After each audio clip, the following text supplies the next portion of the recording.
I got the idea for this post from an anonymous narrative I first found many years ago.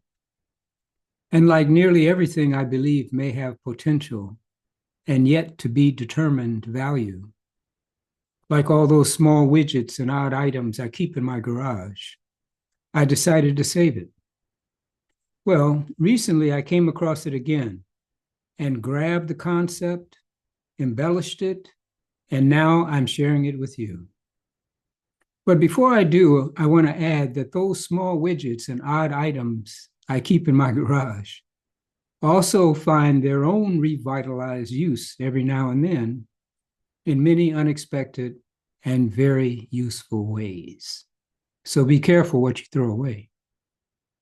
All right, here now, rather short and to the point, is a clever and incisive reminder about human values. We already know it somewhere deep inside, but sometimes we just need to be reminded. A well seasoned and highly confident speaker began her seminar by holding up a $100 bill. In the room of about 200 people, she asked, "Who would like this $100 bill?" Hands started going up. "I'm going to give it to one of you," she said, "but first, let me do this." She proceeded to squeeze and crumple up the $100 bill in her hand. She then asked, "Now who still wants it?" Just as many hands went up, and maybe a few more. "Well," she replied, "what if I do this?" She dropped the bill on the floor and started to grind it up with her shoe. Now really crumpled up and dirty, she picked it up. Who still wants it? Even so, the same number of hands went up. "My friend," she said, "please know that we have all just learned a very valuable lesson. No matter what I did to the money, you still wanted it because you knew it did not decrease in value.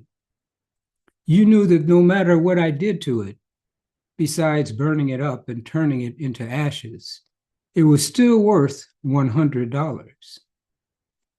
Many times we are dropped, crushed, crumbled, and rubbed in the ground by the affronts and circumstances that come into our lives, and too often by the quick and thoughtless decisions we make, the things we unwittingly say, and the actions we undertake. And as a result, we sometimes doubt our worth and our value, or feel as though we are less than we could or should or would like to be.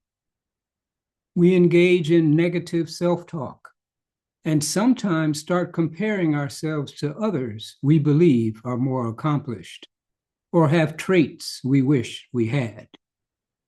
And yet, up, down, to the side, and one or two steps backward are some of the most common moves that all human beings make in life.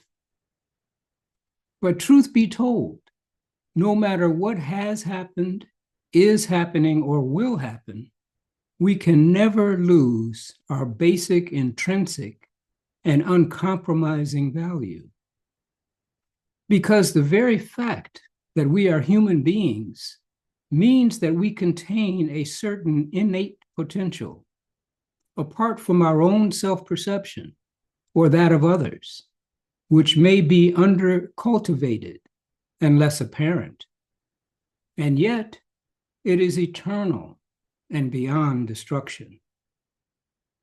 Dirty or clean, crumpled or creased, we are still priceless to those who love us, and always to our Creator, whose love is unconditional, uncompromising, and believe it or not, is always present and always accessible.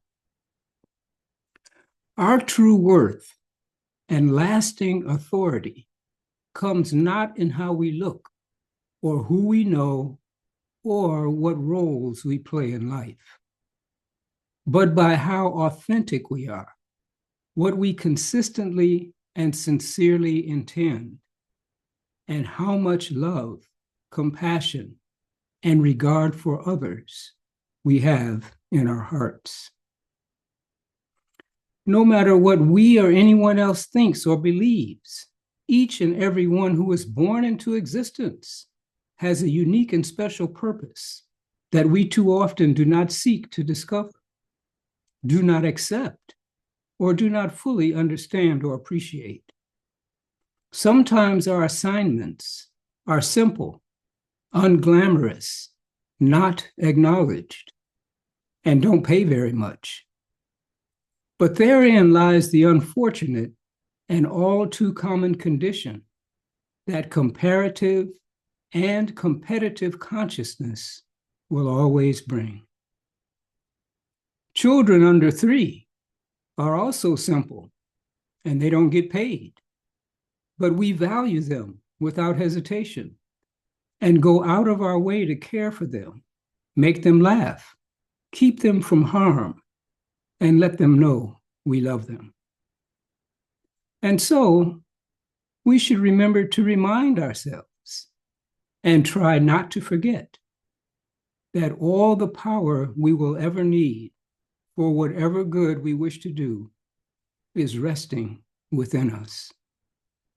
And it is never too late to elevate our vision, transform our minds, upgrade and revitalize our inner operating systems, and find new ways to fulfill our good intentions and express the peace, love, and serenity that is our very nature. To close out, I'll leave us with this consummate and completely reliable quote. And as they deeply believed and acted thus, so it became, and so it was. Let's keep the faith. Take it easy. Befriend ourselves and carry on.